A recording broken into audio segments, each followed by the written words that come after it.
थांबा, आता सरकार नवीन बनतंय. आमचं हिंदुत्ववादी विचाराचं सरकार आहे, भक्कम सरकार आहे. आता काय सरकार बनल्यानंतर जे काही तुम्हाला कारभार होईल ते तुम्हाला दिसेलच. पण सरकार बनता बनता मी एवढंच सांगेन की आता जेवढे मशिदीचे वर भोंगे आहेत त्यांनी आतापासूनच काढायला सुरुवात करावी. भोंग्यांचे आता 5-5 हे नखरे आम्ही सहन करणार नाही.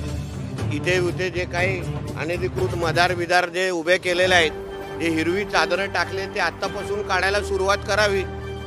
स्वतःहूनच काढले तर बरे आहे, नाहीतर उद्या आम्हा लोकांना बुलडोजर चालवायला लागले तर मग उद्या उगाच शुक्रवारी पण डुंगणवरती करता येणार नाही. म्हणून जे काय वेळेत काढण्याचं सुरू करावी. 5-5 भोंगे आता आम्ही जसं सांगितलं होतं 23पर्यंत तुमची टाईम लिमिट आहे. 23च्या नंतर आम्ही काय 5-10 भोंगे महाराष्ट्रात वाजायला जास्त देणार नाही. म्हणून जेवढा डोक्यात आहे तेव्हा अगोदर जेव्हा वेळ आहे तेव्हापासूनच मुल्ला मौलवीनी जी काय नाटके हे जे काय फतव्यांची नाटकं करायला सुरू केलेली. आमच्या महाराष्ट्रात फतवा चालला नाही, भगवाच चालला. म्हणून जे काही ते नेमानी विमानी नावाचे जे काही मूल्य आहेत, मौलवी आहेत, ज्यांनी खूप फडफड केली, हे काही उलमा जे काही बोर्ड आहेत त्यांनी आत्ताच आपल्या शटर बंद करून टाळा लावून इथून पळून जावं. नाहीतर उद्या आम्हाला तुमची शिकार करण्याची वेळ आणून देऊ नका.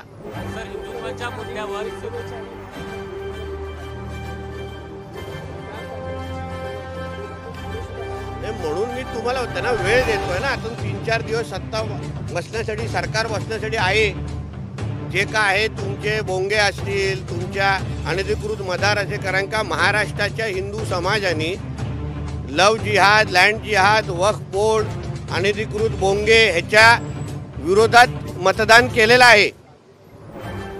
आता जे काही भोंगे वाजवणारे 5 वेळा आहेत, जे काय अनधिकृत मदार आणि हिरवी चादरे टाकणारी लोक आहेत, त्यांनी आता आपला बोऱ्या बिस्तारा बांधावा आणि आता पाकिस्तानला निघून जावं.